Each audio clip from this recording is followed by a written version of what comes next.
Let's begin with something fundamental. If you want to identify when God is speaking to you, you need to understand that it's not always thunder and lightning. It's rarely a booming voice from the heavens. No, it's far more subtle and yet, paradoxically, more powerful. When God speaks, one of the most profound ways to recognize his voice is through a deep inner conviction and a sense of moral clarity that cannot easily be ignored. This is not the fleeting voice of impulse or the shallow echo of momentary desire.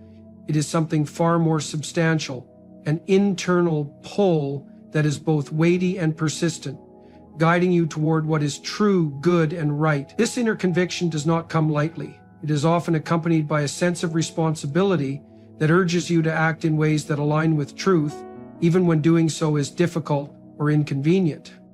When you experience this inner voice, it is not a vague feeling or an emotional whim. It is a deep-rooted understanding that presses on your conscience and compels you to confront reality as it is, not as you wish it to be.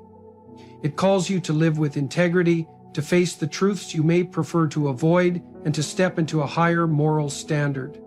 This conviction often arises in moments of stillness, when the noise of daily life fades and you are left alone with your thoughts.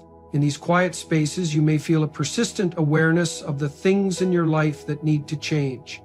It is not always a comfortable feeling. In fact, when God speaks, the message is often challenging because it confronts the areas of your life that are out of alignment with truth. This moral clarity is not the same as personal preference or cultural opinion. It transcends both. It is not swayed by popular narratives or societal trends. Instead, it points you toward enduring truths that have been recognized across generations. Truths about honesty, humility, love, sacrifice, and justice. When God speaks, he does not simply affirm what you want to hear. His voice calls you to what you need to hear. And that distinction matters because we are experts at justifying ourselves. We rationalize our choices, defend our flaws, and protect our egos. But when God speaks through inner conviction, it cuts through all of that. It lays bare the reality of who you are and who you are meant to become. You may feel this conviction when faced with moral decisions, those moments when you know deep down that one path is right and the other is wrong, even if the wrong path seems easier. The voice of God does not offer you convenient lies. It offers you inconvenient truth. And that truth often calls you to responsibility. It asks you to carry the weight of doing what is right, even when no one else is watching.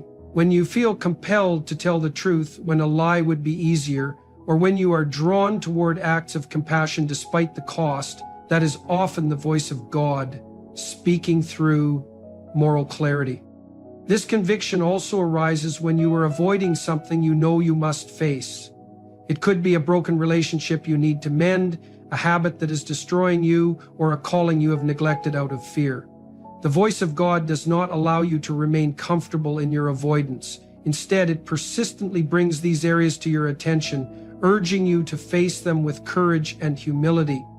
And here is the thing about this inner conviction. It does not simply go away.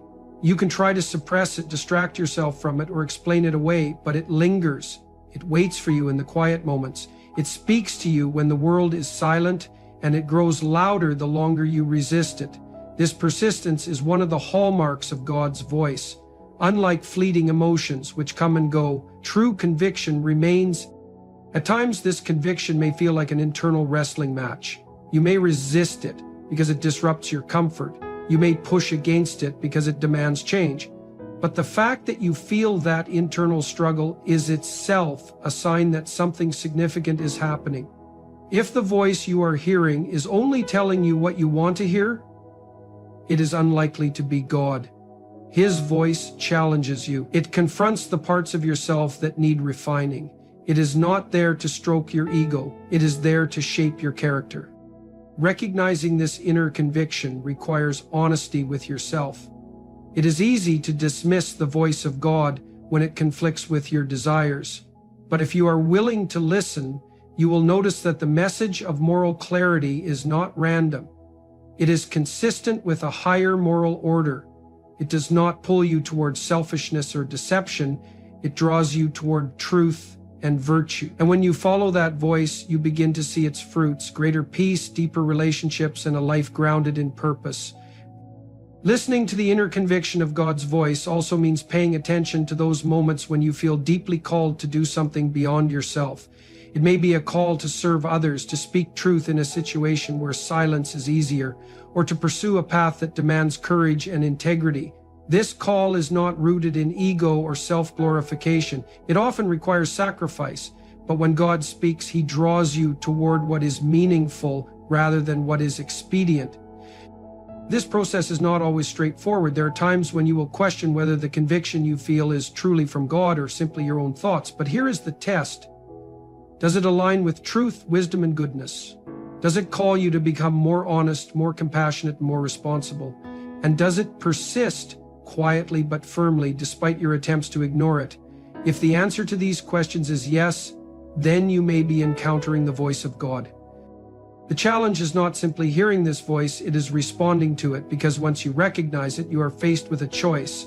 You can follow where it leads, which often requires courage and humility, or you can turn away and remain as you are. But know this: when God speaks through inner conviction, it is always for your good. It may be hard, it may disrupt your plans, but it calls you toward a life of truth and meaning. And if you are willing to listen, that voice will guide you toward the person you were created to be. When God speaks, His voice always aligns with truth and wisdom. It is not impulsive, fleeting, or shallow. It carries a weight that transcends personal feelings and subjective desires, pointing instead to universal principles that have stood the test of time. This alignment with truth and wisdom is a key indicator that what you are hearing is not merely a product of your own imagination or wishful thinking. It is grounded in something far deeper, a moral and spiritual reality that exists beyond the changing tides of culture and individual opinion. God's voice does not bend to popular trends or accommodate personal convenience. It remains steady, consistent, and rooted in eternal truths that guide human life toward meaning, virtue, and purpose. When you sense God speaking, the message will often draw you toward the highest standards of honesty, integrity, and moral clarity. This is not a voice that flatters you or encourages you to take shortcuts. Instead, it points you toward what is right, even when what is right is difficult. It is a call to pursue what is meaningful rather than what is easy. This alignment with wisdom means that God's voice will not push you toward selfishness, deceit, or pride. Rather, it urges you to live in a way that reflects love, humility, justice, and responsibility. You can recognize His voice by the fact that it elevates your character rather than diminishing it. It does not offer you a comfortable lie, but instead challenges you to embrace the uncomfortable truth. This voice often disrupts complacency. It does not allow you to remain content with mediocrity or moral compromise. Instead, it calls you upward, asking you to become more than you currently are. This call may come as an inner prompting that urges you to repair broken relationships, correct a dishonest action, or pursue a path that demands courage and sacrifice. It consistently draws you toward a better version of yourself, one that reflects truth and goodness. And here's the significant point. This call does not simply reflect your own desires. It often challenges those desires, asking you to choose what is right over what is easy or pleasurable. When God speaks through wisdom, His voice aligns with principles that extend beyond individual experiences. These principles are reflected in timeless moral teachings that have endured throughout human history. Truth is not relative in this context. It is not something you invent to suit your preferences. It is something you discover and align yourself with. God's voice echoes these enduring truths, reminding you of the moral structure of reality. For example, when you feel prompted to act with compassion, honesty, or forgiveness, you are being called to reflect the fundamental principles that form the foundation of a just and meaningful life. One distinctive feature of God's voice is that it often asks you to take responsibility. It does not invite you to shift blame or avoid the consequences of your actions. Instead, it calls you to face reality with courage and humility. When you are prompted to acknowledge a mistake, extend forgiveness, or confront a difficult truth, that is often the voice of God aligning you with moral wisdom. This voice is not always comfortable because it reveals the areas where you fall short. Yet it is also deeply transformative because it invites you to grow and become more whole. There is a profound difference between a voice that affirms your every desire and a voice that calls you to truth. God's voice falls into the latter category. It does not cater to self-indulgence or provide an escape from reality. Instead, it urges you to walk the path of integrity, even when that path is narrow and challenging. This alignment with wisdom means that God's voice never leads to deception or manipulation. If the message you are hearing encourages dishonesty, selfish ambition, or the harm of others, it is not from God. True wisdom is consistent with love, justice, and truth, and the voice of God reflects these qualities without compromise. Another way to recognize this alignment is through its consistency. God's voice does not change to suit your moods or external circumstances. It remains firm and unyielding, reflecting the eternal nature of truth itself. For example, if you feel convicted to live with integrity in one area of life, that same conviction will echo across all areas. You will not receive mixed messages or moral contradiction. This consistency is a hallmark of divine wisdom. It is not swayed by emotional whims or external pressure. It remains true regardless of the situation. When God speaks, the wisdom he imparts also leads to long-term flourishing. This does not mean it always leads to immediate comfort or ease. In fact, following God's voice often requires sacrifice and struggle, but over time, aligning with truth produces deeper peace, greater integrity, and a more meaningful life.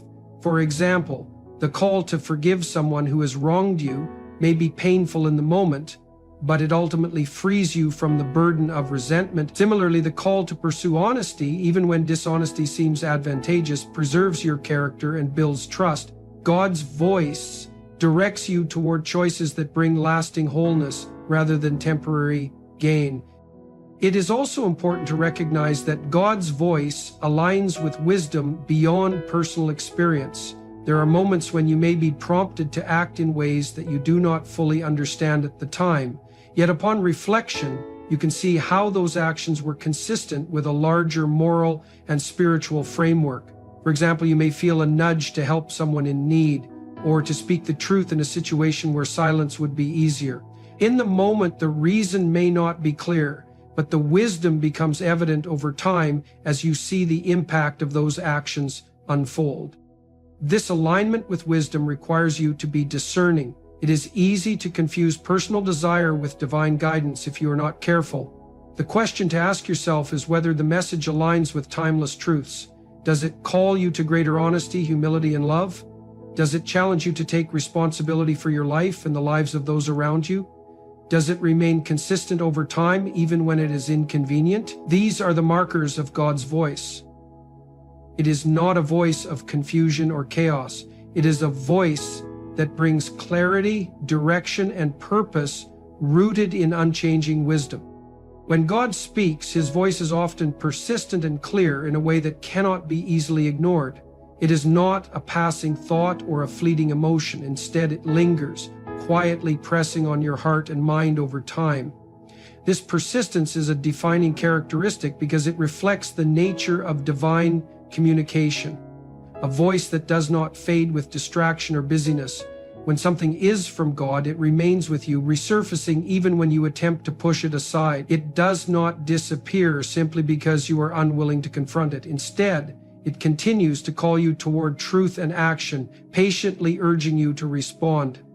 This ongoing sense of conviction is different from the temporary impulses you might feel in daily life. It is more profound, more substantial, and it often speaks to the core of who you are and who you are meant to become. The persistence of God's voice can manifest in different ways. Sometimes it comes as a quiet but unwavering sense that you need to do something. Whether it is making amends, pursuing a calling, or stepping away from something harmful, you may try to ignore it, rationalize it away, or distract yourself from it, but the message does not disappear. It returns when you are still, when the noise around you fades, or when you are confronted with situations that remind you of the truth you are avoiding. This is not an external pressure, but an internal prompting that is both patient and relentless. It gently but firmly calls you to face what you know is right. This inner prompting often reveals areas of your life that need to change. It may call you to confront your fears, address your shortcomings, or move in a direction you have been avoiding. The clarity of God's voice does not come with confusion or chaos. It carries a sense of moral certainty that is difficult to deny. Even when it leads you towards something challenging, there is an unmistakable clarity about the rightness of the action. It is not a vague suggestion, but a clear and consistent urging that points you toward truth and integrity. When God speaks, his voice often breaks through in the moments when you are least expecting it. You may be going about your daily life when an idea, conviction, or realization presses itself into your awareness. This is not the same as an intrusive thought or a fleeting idea. It feels weightier, as though it carries a moral and spiritual authority beyond your own reasoning, and instead of fading away, it becomes more pronounced over time. You may feel it during moments of quiet reflection or in situations that highlight the need for action. The persistence of God's voice is often accompanied by a sense of urgency, not a frantic or anxious urgency, but a steady and patient prompting that will not let you go. It continues to press upon your heart until you are willing to listen and respond. Even if you try to dismiss it, you find that it returns again and again, often with greater clarity and strength. Another sign of God's persistent voice is the way it connects to your sense of purpose. Often the message you hear is tied to a deeper calling in your life, a direction you are meant to pursue, or a truth you are meant to live out. This sense of calling does not fade over time. In fact, it may become stronger the longer you resist it.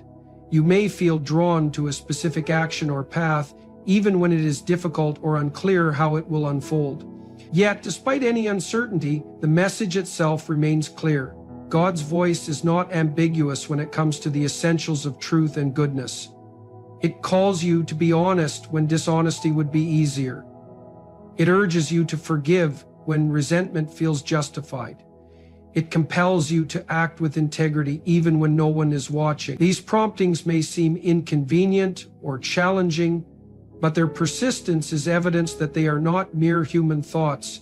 They are the voice of God leading you to live in alignment with his truth. The clarity of God's voice is also reflected in the consistency of its message. When God speaks, the core of the message remains the same over time. It does not change to suit your preferences or external circumstances. If you feel called to repair a broken relationship or pursue a specific mission, that calling does not fade simply because you choose to ignore it. Instead, it reappears in your thoughts, your prayers, and even through the words of others. This consistency is a hallmark of divine communication. It does not contradict itself or lead you into confusion. It remains a clear and steady guide, even when other voices in your life are noisy and contradictory. There is also a sense of peace that often accompanies the persistent voice of God. Even when the message is challenging, there is a deep, abiding sense that you are being called to do what is right. This peace is not the absence of struggle, but the presence of certainty. You may feel internal resistance to the message, especially if it requires personal sacrifice, but beneath that resistance is a quiet assurance that you are being led toward truth. This sense of peace strengthens the clarity of God's voice, helping you to recognize it even when other thoughts and emotions are competing for your attention. God's persistent voice is not limited to moments of spiritual reflection. It often breaks through in everyday experiences, through the words of others, through circumstances, or through repeated themes that emerge in your life. You may find that a particular truth keeps resurfacing through conversations, readings, or even seemingly random events. This repetition is not accidental. It is a sign that God is speaking, using various means to draw your attention to what you need to hear. When you encounter the same message from multiple sources, especially when it resonates deeply with your conscience, it is worth considering that God may be speaking directly to you. This persistence is an expression of God's patience and care. He does not force his voice upon you, but neither does he abandon you to your own devices. Instead, he continues to speak, offering you the opportunity to align your life with truth and meaning. The persistent and clear nature of his voice is a reflection of his desire for your well-being and growth. Even when you ignore or resist his promptings, he does not give up. His voice remains, waiting for you to listen and respond. This patience reflects the profound reality that God's communication is not casual or arbitrary.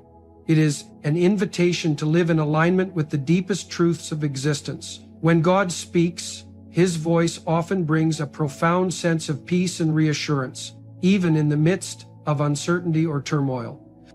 This is not the fleeting peace that comes from external comfort or temporary relief, but a deep, abiding calm that settles within you. It is a kind of peace that transcends your immediate circumstances and speaks to a greater reality beyond what you can see. This peace is not dependent on whether the situation is easy or whether you understand everything fully. Instead, it comes from the quiet certainty that you are being guided by something greater than yourself, a truth that is stable, trustworthy, and unchanging. When God's voice speaks, it often quiets the noise of anxiety, fear, and confusion. It brings a sense of clarity, even when the path ahead is not fully visible. This peace is not the absence of struggle or difficulty. In fact, when God speaks, his message may call you to face challenges or step into situations that are far from comfortable. Yet, in the middle of that challenge, there is a steady, unshakable reassurance that you are on the right path. You may still feel the weight of responsibility, the tension of making difficult decisions, or the reality of uncertainty. But beneath all of that, there is a sense that you are being held and guided. This kind of peace is not something you manufacture on your own. It is not a product of positive thinking or mere optimism. It is something deeper. A gift that comes when your spirit resonates with the truth God is revealing to you. It is a sign that you are not alone in your decisions and that the path you are walking is aligned with a higher purpose. When you hear God's voice, this sense of peace often comes as a quiet but undeniable affirmation. Even if the message challenges you or requires sacrifice, there is a settled confidence that you are doing what is right. It is the kind of peace that allows you to move forward with courage, even when the future is unclear. This peace is not based on whether things work out the way you expect. It is rooted in the assurance that you are walking in truth and obedience. This internal reassurance often remains even when the world around you is filled with chaos or opposition. While external circumstances may be unstable, the peace that accompanies God's voice is steady. It is a grounding force that keeps you from being overwhelmed by fear or uncertainty. This peace also brings freedom from the inner turmoil that comes from ignoring or resisting God's voice. When you avoid doing what you know to be right, there is often a sense of unrest or agitation that lingers beneath the surface. You may try to distract yourself or justify your inaction, but the inner conflict does not disappear. However, when you listen to God's voice and align yourself with his truth, that conflict is replaced by a sense of harmony and alignment. Even if the action required is difficult, the act of obedience brings a profound sense of release. It is as if something that was out of place within you has been restored. This experience of peace is a confirmation that you are living in accordance with a truth greater than yourself. Another way this peace manifests is through a sense of being known and understood. When God speaks, there is often an accompanying awareness that he sees you fully, your fears, your hopes, your flaws, and yet he still calls you forward. This awareness brings a profound sense of reassurance, reminds you that you are not walking alone and that your struggles are not unseen. This reassurance does not always mean the path ahead will be easy, but it does mean you are not abandoned in the process. God's voice carries a personal and intimate quality that speaks directly to the deepest parts of who you are, affirming your value and your purpose. There is also a sense of freedom that comes with the peace of God's voice. When you follow his leading, you are released from the pressure of having to control every outcome. You are invited to trust that there is a larger story unfolding, one that you cannot always see or understand. This trust allows you to let go of anxiety and the need to manipulate circumstances in your favor. It opens the door to a deeper kind of rest, a rest that is not passive but active and rooted in the assurance that you are where you are meant to be. This freedom allows you to act with confidence, knowing that your responsibility is to be faithful to the truth God reveals, while the results are in His hands. The peace that accompanies God's voice also provides a stabilizing force during times of decision-making. When faced with difficult choices, it can be easy to become paralyzed by fear or uncertainty, but when God speaks, there is often a quiet clarity that cuts through the confusion. Even if the path is not entirely clear, you sense a firm foundation beneath your feet, a conviction that enables you to take the next step. This peace does not eliminate all questions or doubts, but it provides the assurance that you are moving in the right direction. It is a guiding presence that remains with you as you navigate the uncertainties of life. God's voice also brings peace by aligning you with a greater purpose. Often, human restlessness comes from living out of sync with who you are meant to be. When you ignore God's voice, you may feel a persistent sense that something is missing or out of place. But when you listen and respond, there is a profound sense of coming home to yourself and to your true purpose.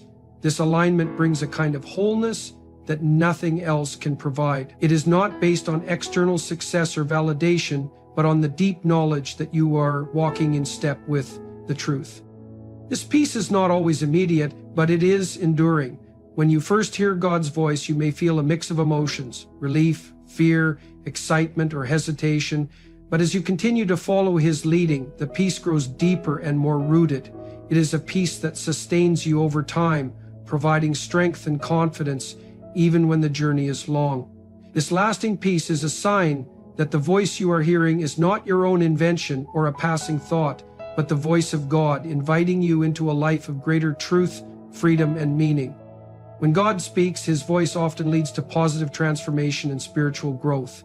It does not leave you unchanged or stagnant. Instead, it pushes you toward becoming a better version of yourself, one that reflects deeper truth, greater compassion, and a more meaningful life. The transformative nature of God's voice is a clear marker that distinguishes it from mere human thought or external influence. When God speaks, the message often calls you out of patterns that limit your growth, urging you to face uncomfortable truths and to rise above complacency. It is not simply about feeling better, but about becoming better, moving closer to the person you were created to be. This transformation may begin as a small prompting or realization, but it has the power to reshape your character, your decisions, and the trajectory of your life. One of the most striking aspects of this transformation is how it touches every area of your life. When God speaks, His voice often brings clarity to the parts of yourself that need healing or correction. This might involve a call to let go of bitterness, extend forgiveness, or confront a habit that is leading you away from your true purpose. The message is not vague or general. It is specific and personal, often illuminating areas you would rather avoid. But as challenging as this process may be, the result is growth. When you listen to God's voice and respond, you begin to experience freedom from the things that weigh you down, whether it is fear, resentment, or the need to control outcomes. This freedom is not just external. It is an internal transformation that touches the deepest parts of who you are. The transformation that comes from hearing God's voice often involves a shift in how you see yourself and the world. You begin to understand your identity, not just in terms of what you do or what others think of you, but in terms of who you are at a spiritual level. God's voice speaks to your inherent worth and dignity, reminding you that you are loved and called to live with purpose. This realization changes how you interact with others, leading to greater humility, patience, and empathy. As you align yourself with the truth God reveals, you begin to release the false narratives and self-limiting beliefs that have held you back. This internal change often has a ripple effect, transforming your relationships and how you engage with the world around you. Another way that God's voice leads to transformation is by encouraging you to embrace responsibility. The message you receive may call you to take ownership of your actions, repair broken relationships, or pursue a mission that requires sacrifice and dedication.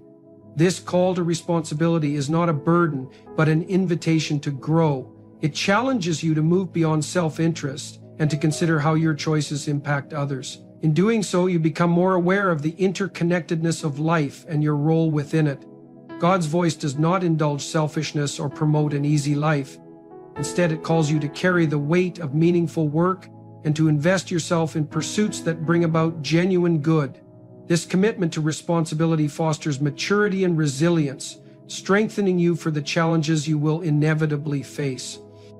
When you follow God's voice, you also experience a transformation in your sense of direction. Life can often feel confusing or aimless, especially when faced with complex decisions or uncertain futures. But when God speaks, He brings a sense of purpose that cuts through the noise.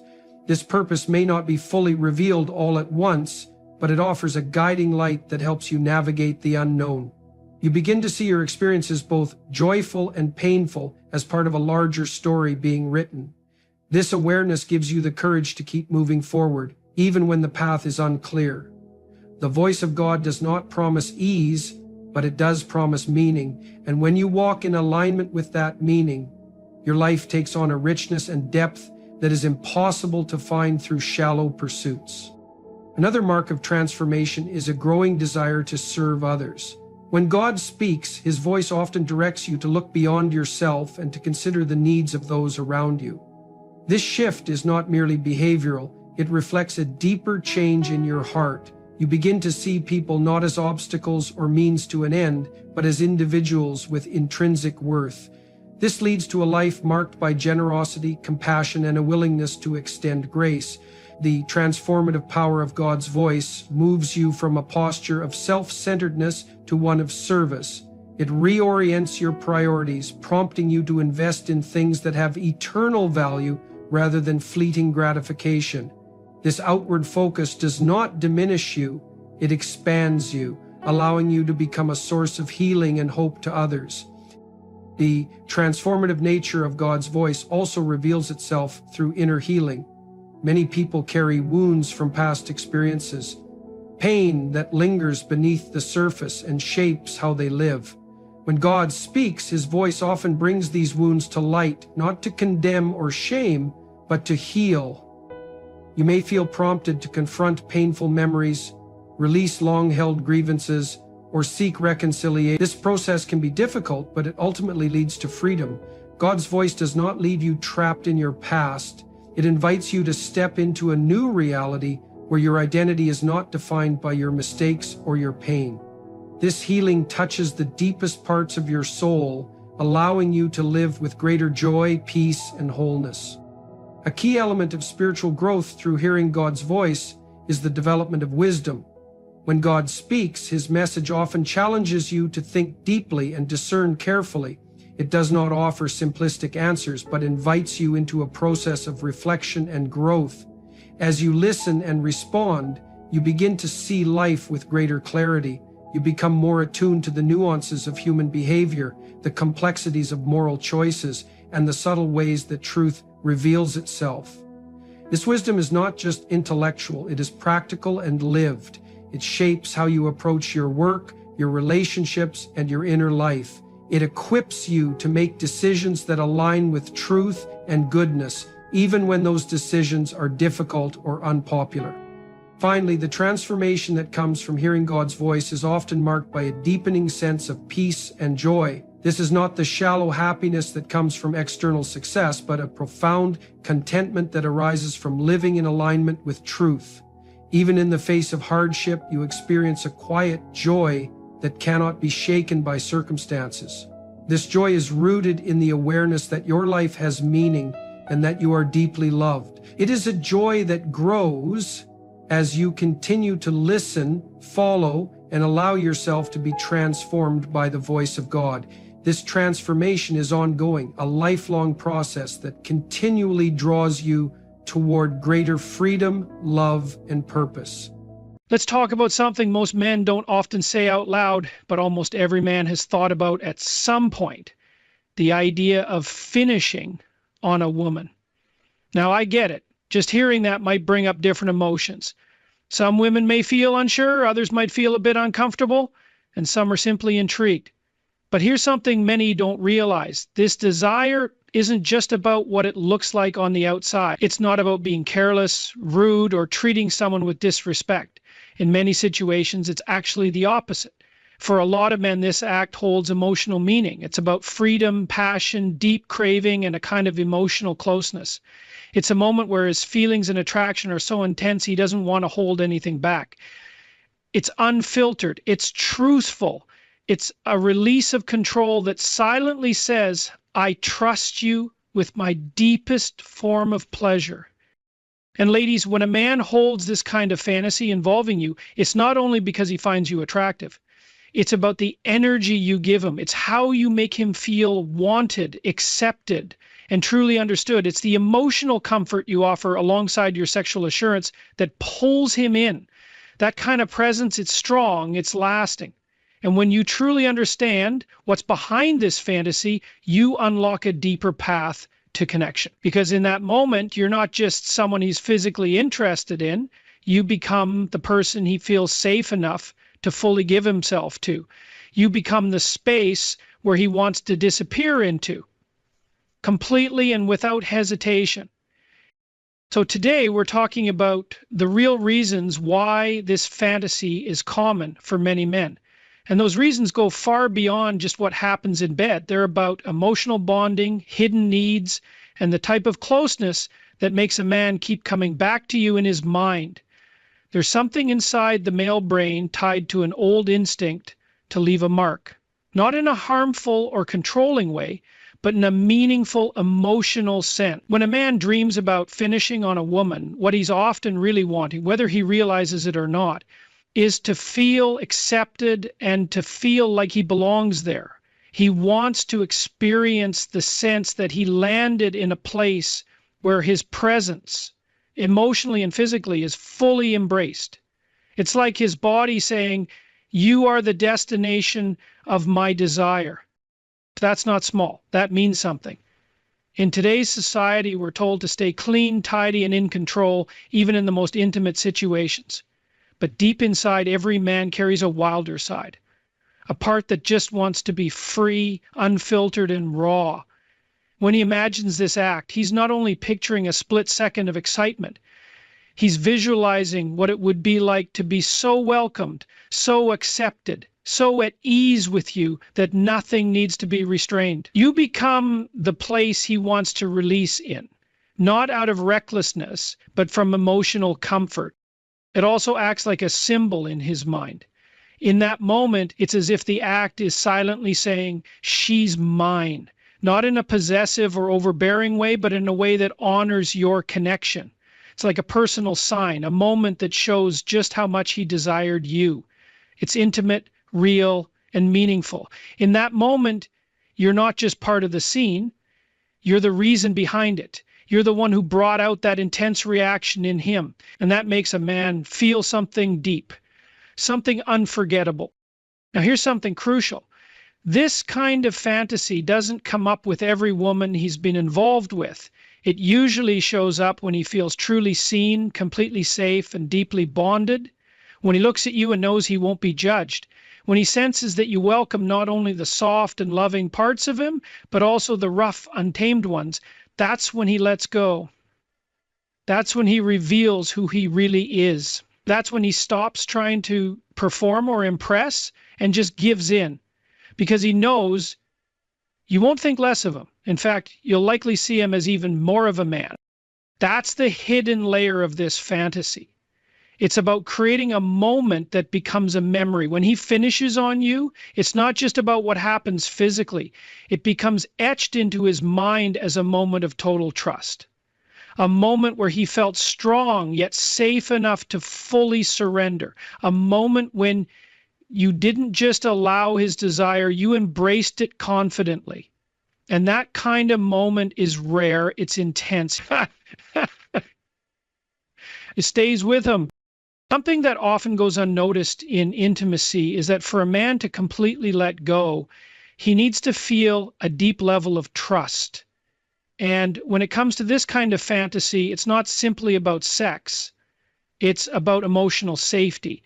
Not the kind that protects the body, but the kind that says you can show me everything and I'll still want you. Even the wild, unfiltered, passionate parts. When a man holds this fantasy, What he's really asking for isn't control. It's permission. Permission to be fully himself. Permission to stop pretending. Permission to drop the polished version of himself. In that moment, his inner self is quietly asking, can I show you this side of me? Will you still see me as desirable? Will you still want me afterwards? It's a moment of deep exposure. If he feels he can walk into that moment with you without being shamed or rejected, he feels something deeper than physical excitement. He feels secure. And what many women don't realize is how rare that feeling is for men. So many go through life feeling they always need to appear in control, to keep their emotions in check, to suppress their real urges. But in the bedroom, that's the one place he hopes he won't need to do that. That's where he wishes to feel free. And when you offer a space where he can explore and express even his most intense desires, the trust between you doesn't just grow, it transforms. It becomes something lasting, something meaningful. Now, that doesn't mean you have to agree to everything. You never need to do anything that doesn't feel right to you. What matters is your response. If he shares a part of himself with you and your reaction is one of shame or judgment, he closes off. But if you respond with openness, curiosity, maybe even a little humor or lightheartedness, something beautiful happens. That moment tells him, you can trust me with this part of yourself. And that type of connection leaves an impression. When he feels that level of comfort and openness, he treasures the woman who gave it to him. She stays in his thoughts, not because of the act alone, but because of what that moment stood for. It told him, I see the real you, and I still want you. That kind of woman leaves a lasting mark on his heart. For many men, this fantasy isn't just about the physical act. It's about being wanted in a full, intense way. It's not just about being accepted. It's about being desired with all his edges. You become the one who, through your body and your energy, tells him, you're not too much for me. I can handle all of who you are. And when a man feels that from a woman, it shifts something inside him. He can't stop thinking about her. Because men are naturally visual. They are often more affected by what they see than what they hear or even what they feel. So when a man carries this fantasy, what he's truly imagining is a clear image of the bond between you. It's like his mind is taking a photo. In that image, he sees his emotions for you becoming something physical. It's no longer just a feeling or a thought. It becomes something visible, and that makes it real for him. It becomes a memory he keeps. Not just how you looked, but how the moment felt. The emotion, the buildup, the closeness.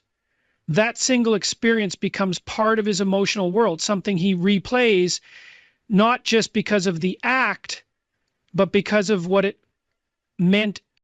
And it's not only about seeing his release, it's about seeing it on you. That visual speaks to something deep inside him. It tells him you weren't afraid of what he desired. You embraced it. You let it touch you. And that is incredibly moving to him. It's like telling him, without using words, you don't need to hold anything back with me. That's what most men secretly hope for. They don't want to be with someone who just goes through the motions. They long for a partner who is fully present, who enjoys the experience, who is sure of herself and unashamed. And for many men, this fantasy is their mind's way of turning that deep emotional need into a physical form. He doesn't just want to feel like he's chasing you. He wants to feel like the experience took both of you over, like you were both swept away, like the moment was too powerful to resist. And you didn't want to, he wants to feel like your body was the perfect place to lose control because you made him feel like he didn't need to hold back anymore. And the truth is, when a man is with a woman who truly embraces her sensuality, who responds to his desire with her own passion, something within him begins to shift.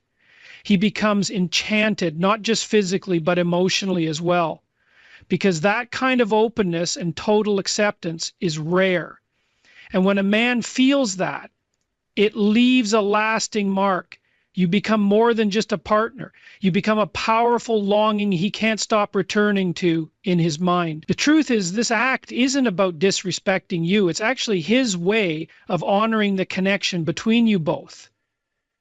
It's how he shows through his body that he's so consumed by what he feels for you that he can't hold it in. That your energy, your presence, your allure brought him all the way to that edge. And if he's picturing this with you, trust me, you've already captured a deep part of his mind. And that kind of grip isn't easy to let go of.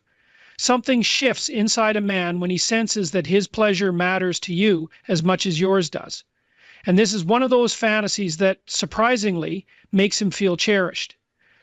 It reverses the usual story because often the spotlight is on the man pursuing, pleasing, and performing. But this moment where he finishes on you touches something else emotionally. It sends a message that most women never say aloud. I want every part of you. I'm not afraid of how much you desire me. In fact, I invite it. And that message, it lands deeply within him, not just in a physical sense, but in his heart.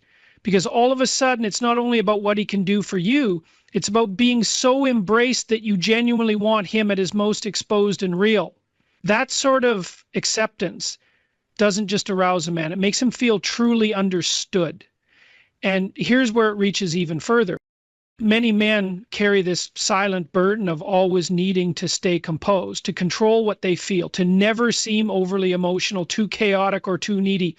But when you offer him the space to let go that deeply, with such intensity, you're telling him, there's nothing you need to hide from me. I can handle every part of your desire. That kind of allowance is rare, and it carries power.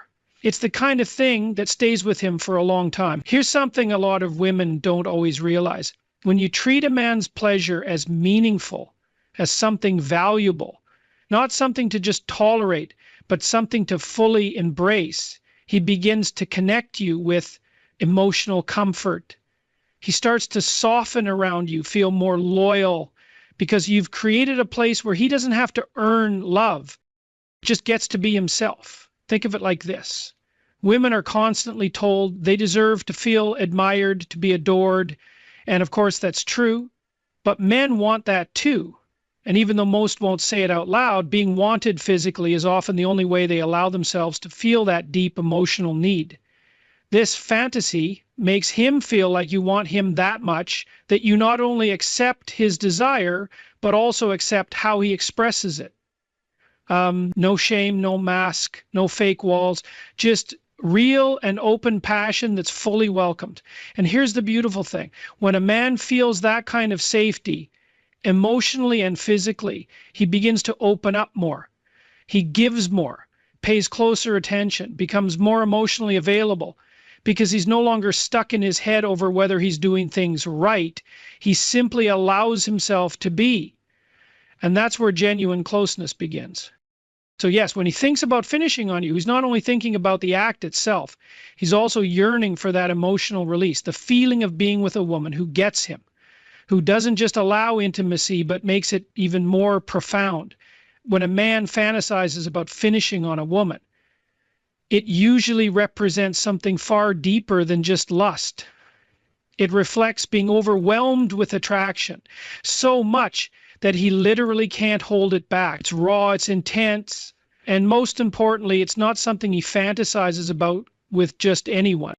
This kind of desire is reserved for the woman who stirs something deep inside him, not only because of her appearance, but because of how she makes him feel. It's about connection, confidence, and the electric energy that comes alive when a woman truly embraces her sensual power. She's not pretending. She's not acting like someone she's not. She's simply herself, calm, bold, fully grounded in her body, and that energy, that presence. It draws him in. He can't fight it. In his mind, this act becomes the ultimate way to say, you drive me crazy.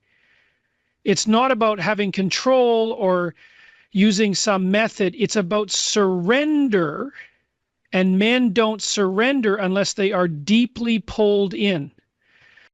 So if he's having this kind of fantasy about you, realize it's not only about what he sees, it's about how you make him feel. You awaken something in him that he doesn't usually access. You reach a side of him he might not have even known existed. Even more, this kind of fantasy taps into something men rarely talk about: the urge to lose complete control. A man's world often revolves around control. He manages his job, his feelings, his role in society.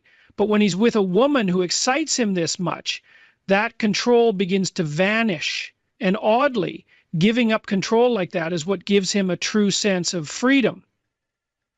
That's why the women who trigger this kind of surrender remain in his memory, not just for the physical experience, but for how he felt in that moment.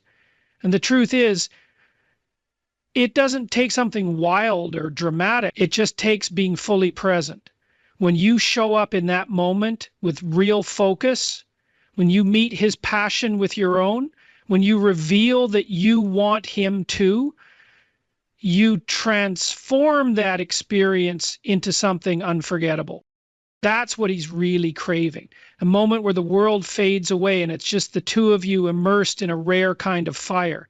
So yes, finishing on you becomes a symbol of intense desire, but underneath that, it represents a need to feel something unforgettable, a hope to remember you, not just as someone he was intimate with, but as the woman who brought him to that emotional edge.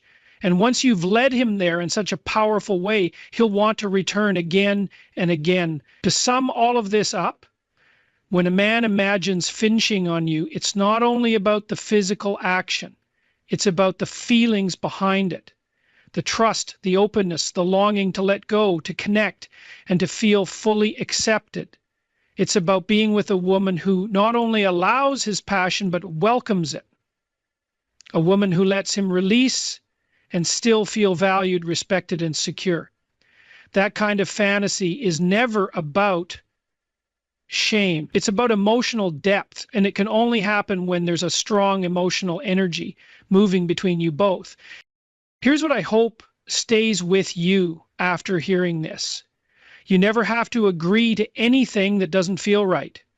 You never have to go along with something that doesn't sit well in your heart or your body. But understanding what this kind of fantasy truly means gives you emotional clarity. Because once you see it through the lens of emotional intelligence, you start to realize the influence you have over a man, not just physically, but emotionally too. And once you tap into that power, you'll stop wondering, how do I keep a man's interest? Because you'll already be the answer. If this gave you a new way to understand things, don't keep it to yourself. Like this video, hit the subscribe button and share a comment.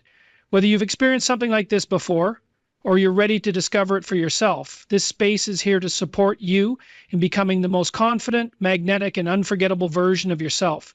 And once you activate that kind of energy, he won't just want your body. Decode relationships, transform connections. Welcome to the Motivation Hub.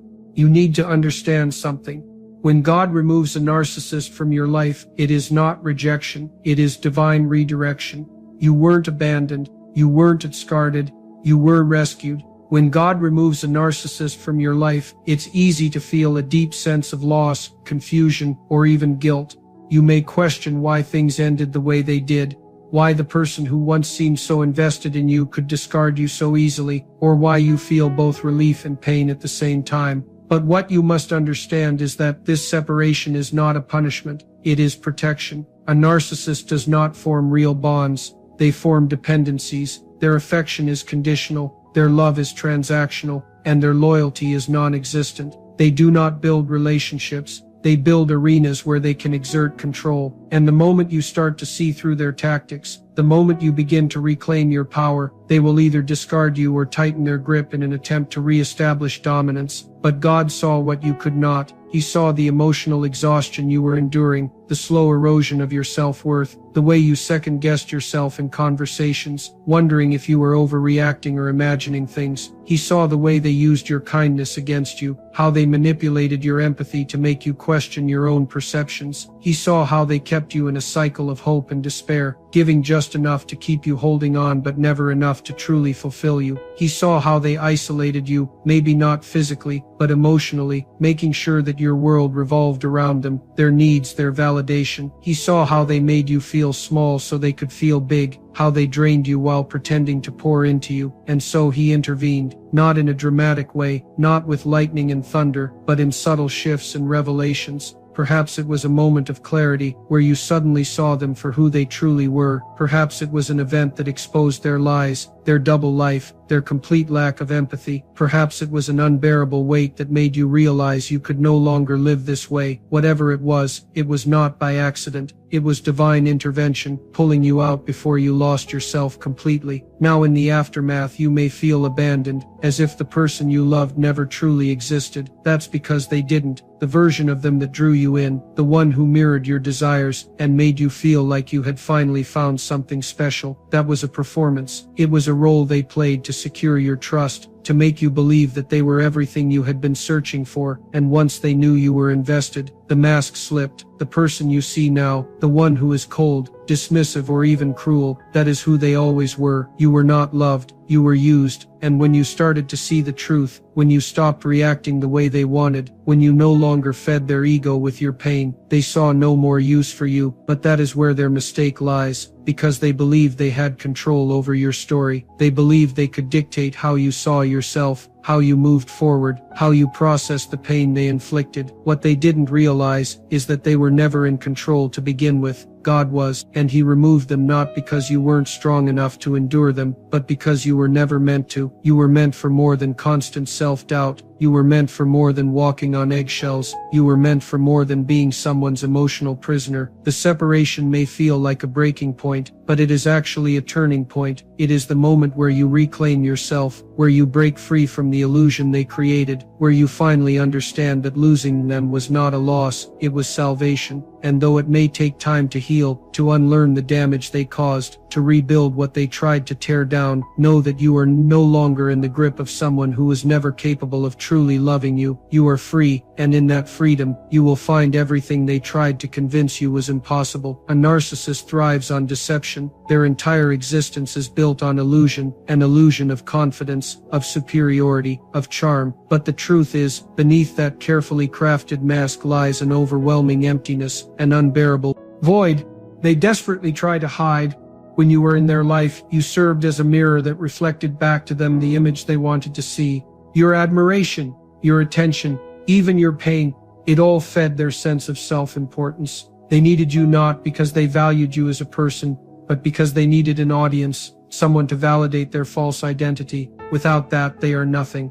At the beginning, they appeared perfect. They studied you, learned what you wanted in a partner, a friend, a mentor, whatever role they needed to play to gain your trust. They became that person, mimicking your desires, reflecting back the qualities they knew would pull you in. It felt real, even magical, as if they truly understood you in a way no one else ever had. But it was all an act. A narcissist does not have a stable sense of self, so they shape-shift, adjusting their personality to fit what they believe will earn them the most control. And the more you invested in them, the more power they had over you. But over time, the cracks began to show. You started to notice inconsistencies, the lies, the manipulation, the way they twisted situations to always make themselves the victim or the hero. You saw how they lacked real empathy, how their kindness only came when they wanted something in return. You began to realize that they were not the strong, confident person they pretended to be, but someone deeply insecure, someone who could not stand to be seen for who they truly were. And that is when their mask started to slip. When a narcissist is exposed, when their carefully constructed illusion is threatened, they react with either rage or cold detachment. They either attack, trying to regain control by making you feel small, guilty, or crazy, or they discard you completely, as if you never mattered. But no matter which response they choose, the internal reality remains the same. Their biggest fear has come true. They have been seen. And for someone who survives by deception, This is a devastating blow. Losing you is more than just losing a person. It is losing the mask they wore when they were with you. The version of themselves they created in your presence begins to deteriorate the moment you are gone. They no longer have someone to reflect their false self back to them, no one to reassure them of their importance, no one to absorb their toxicity and make sense of their contradictions. And this is when the real punishment begins. Without someone to manipulate, to draw energy from, a narcissist is left alone with their own thoughts, and that is their worst nightmare. They cannot sit with themselves because there is nothing truly there. The silence reminds them of the truth they work so hard to avoid, that their entire life is a performance, and without an audience they are lost. They will try to find a new source of validation, someone else to mirror back to them the image they want to believe, but it will never be the same. Because every time a person leaves, every time someone walks away after seeing through the illusion, the mask fractures a little more. They may pretend they are unaffected. They may act as if your departure means nothing to them, but behind closed doors they are unraveling. The persona they presented to you can no longer hold, and the emptiness they have spent a lifetime suppressing begins to surface. This is why a narcissist cannot be alone for long. They must find another source, another person to fuel their false identity. But deep down they know they have been exposed, and no matter how many new faces they surround themselves with, that truth will never leave them. A narcissist believes they are untouchable, that they can manipulate, lie, and betray without consequence. They operate under the illusion that they are always in control, that their charm and calculated tactics will always keep them one step ahead. But the truth is, the very behaviors they use to manipulate others eventually become the source of their downfall. The punishment of a narcissist does not come from an external force. It comes from the weight of their own actions collapsing in on them. When they lose you, they do not just lose a person, they lose a vital source of control, admiration, and power. A narcissist needs attention, whether it is positive or negative. They need someone to react, someone to engage, someone to make them feel important. When you were in their life, they fed off your emotions. Your love reassured them of their superiority. Your pain made them feel powerful. Your confusion kept you dependent on them, constantly searching for answers they would never truly give. But now that supply is gone, and with it their sense of control begins to unravel. At first, they may not show it. They may act as if they are unaffected, as if they never cared in the first place. They may quickly move on to someone new, parading their next target in an attempt to make you feel replaced, insignificant. But this is not strength, it is desperation. They are scrambling to fill the void, to regain the sense of dominance they lost when you walked away. They do not truly move on, because they are incapable of real emotional connection. Every new person they pull into their web is just another attempt to escape their own emptiness. But no matter how many people they cycle through, no matter how many distractions they chase, the reality they have avoided all their life begins to catch up with them. The foundation they built, the foundation of lies, manipulation, and deception, cannot hold forever. It begins to crack, because a person who cannot form real connections, who cannot experience true love, who cannot take accountability for their actions, will always be at war with themselves. The longer they continue their toxic patterns, the more they destroy the very things they crave: admiration, success, and power. They burn bridges without realizing they may need them later. They betray people who once supported them, thinking they will always find someone new to take their place. But as time goes on, the number of people willing to tolerate their behavior dwindles. The lies they once told so effortlessly begin to contradict each other. Their reputation, once carefully managed, starts to show fractures, and the people who once admired them begin to see the truth. What a narcissist never expects is that their greatest downfall will come not from the people they hurt, but from themselves. Because no matter how much they try to outrun it, the emptiness inside them grows. The more control they try to exert, the more chaotic their lives become. The more they manipulate, the more they isolate themselves. They become trapped in a cycle of their own making, forever chasing validation, forever running from accountability, forever living in the prison of their own mind. And the worst part, they will never understand why. they will blame others, they will play the victim, they will convince themselves that the world is against them, but deep down, in the moments when there is no one left to manipulate, when they are alone with their thoughts, the truth will haunt them. The very tactics they use to control others have now left them powerless. The punishment is not in what happens to them, it is in what they have become. A narcissist operates under the belief that they are above consequence. They manipulate, deceive, and take without ever truly giving, convinced that their actions will never catch up to them. They live in a world where accountability does not exist, where their own pain and emptiness are projected onto others, and where they rewrite reality to suit their narrative. But no one escapes divine justice, no matter how carefully they construct their web of lies, no matter how many people they fool or discard, the weight of their actions always returns to them. It may not happen immediately, and it may not happen in a way they expect, but the universe has a way of restoring balance. A narcissist's greatest illusion is that they are always in control, that they can manipulate people indefinitely without facing consequences. But what they fail to realize is that every deception, every act of cruelty, every moment of manipulation is planting a seed, one that will eventually grow into their downfall. They believe they are winning when they break someone down, when they make someone doubt their worth, when they leave someone in emotional ruins. But what they do not see is that they are also chipping away at their own foundation. Every lie weakens their credibility, every betrayal isolates them further, every person they discard is another bridge burned, another source of support lost. For a while, it may seem like they continue to thrive. They move on to new people, new situations, creating fresh illusions to maintain their sense of superiority.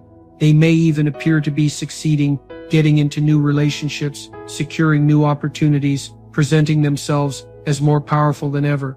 But this is only temporary, because narcissists do not build, they destroy. They do not cultivate real relationships, they extract from them. And no matter how many times they start over, the pattern remains the same. They will always sabotage themselves. The consequences of their actions come in ways they least expect. They might face public exposure, where the truth they worked so hard to conceal is laid bare for all to see. They might find that their manipulations no longer work, that people who once fell for their charm now see through their facade. They might experience a loss of control, where they can no longer dictate how others perceive them, no longer rewrite the narrative to paint themselves as the hero or the victim. And for a narcissist, this is unbearable. They rely on controlling perception because their entire identity is built on a lie. When that lie collapses, they are left with nothing. But the most profound form of justice is not always external, it is internal. A narcissist cannot sit with themselves. They cannot bear to be alone with their own thoughts, because deep down they know the truth. They know that their relationships are hollow, that their successes are built on manipulation, that the people around them are either unaware of their true nature or simply afraid to challenge them. And as time goes on, they find themselves trapped in a cycle of their own making, forever chasing validation, forever running from accountability, forever trying to fill the void they refuse to acknowledge. Even if they appear to move forward, they are never truly at peace. They may replace you, but they will never find someone who tolerates their behavior forever. They may deceive others, but they will never escape the truth of who they are. They may continue their toxic ways, but they will never experience real love, real joy, or real fulfillment. And that is the most severe punishment of all. A narcissist thrives on control, on the ability to manipulate how others perceive them. Their greatest fear is not losing you, it is losing their hold over you. As long as you remained in their grip, as long as you kept seeking their approval, reacting to their provocations, or trying to understand their contradictions, they felt powerful. They built their sense of worth on your confusion, your pain, your need for closure. But the moment you break free, the moment you stop looking to them for validation, the moment you begin to heal, that is when their punishment truly begins. Because nothing torments a narcissist more than realizing they no longer have access to your mind, your emotions, or your life. When you were in their world, you were a constant source of energy for them. Whether they were lifting you up or tearing you down, it all served the same purpose: to keep you engaged, to make you dependent on their approval, to make you doubt yourself so they could maintain control. They conditioned you to question your worth, to feel as if you were never enough, as if you were always one step away from their affection or validation. This cycle was deliberate. It kept you trapped in a loop of seeking, hoping, and trying harder. But the moment you see the truth, the moment you recognize that their love was never real, that their admiration was never genuine, that their presence was never a blessing but a burden, that is when their illusion crumbles. A narcissist needs to believe that they are unforgettable, that you will never truly move on, that even if you leave, you will still think about them, still long for them, still feel the weight of their absence. But when you begin to heal, when you rebuild yourself into someone stronger, wiser, and more self-assured, they are forced to confront a reality they cannot accept. You were never weak, you were never dependent on them, you were never incomplete without them. They needed you far more than you ever needed them. As you rise, as you rediscover your confidence, as you embrace your freedom and step fully into your power, they are left with nothing but the emptiness they have tried to escape all their life. They may try to replace you, to find someone new to manipulate, but deep down they will always compare that person to you. And when they realize that they can never recreate the same dynamic, never regain the same power, never get the same emotional reactions that you once gave so freely, they will feel the weight of their own insignificance. They will watch from a distance, whether directly or indirectly.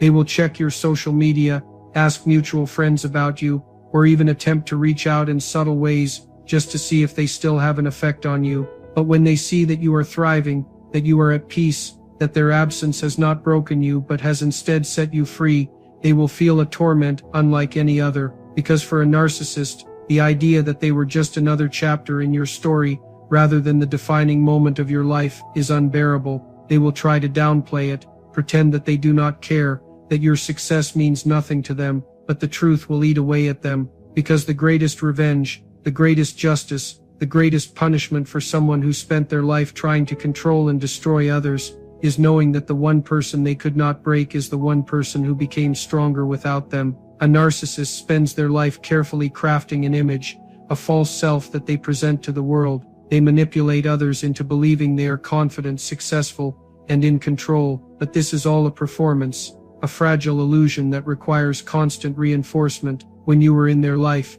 you played a role in maintaining this illusion. Your admiration, your emotional investment, even your suffering, all of it fed into their carefully constructed identity. They relied on your reactions to reinforce their belief in their own superiority. But when you walk away, when you reclaim your power, and refuse to play the game, something shifts. The people around them begin to notice the cracks in their facade. The once charming persona starts to appear hollow. Their stories no longer add up. The same manipulative tactics that worked on you now fail with others. The lies they told so effortlessly now come back to haunt them. A narcissist is only as powerful as the control they have over others. When that control begins to slip, so does their ability to maintain the illusion. The people they once charmed begin to see the patterns. Their reputation, once carefully managed, begins to unravel. The mask they wore so confidently begins to slip, revealing the emptiness underneath. At first, they may attempt to rebuild the illusion. They may rush into a new relationship, showering their next victim with the same empty promises and false charm. They may surround themselves with new people who do not yet see through their deception. But the problem is they are now exposed. The people they discarded before you, the ones they betrayed, the ones who have finally broken free, those people are talking. The truth is spreading, and no matter how much they try to outrun it, it follows them. A narcissist cannot survive without an audience. They thrive on admiration, on the perception of success, on the ability to manipulate how others see them. But when the illusion collapses, when people begin to see them for who they really are, they experience a fate worse than any external punishment: irrelevance. They become just another person, stripped of the power they once wielded, unable to inspire the same devotion or fear. They will try to fight it, to regain control, to silence those who expose them. They will spread lies, play the victim, attempt to rewrite history to paint themselves in a favorable light. But it will not work forever, because the truth once revealed cannot be contained, and the more they try to manipulate, the more obvious their tactics become. In the end, they are left with nothing but themselves. No real love, no genuine friendships, no lasting connections, just the weight of their own deception, the loneliness of a life built on lies, and the inescapable reality that they are no longer in control.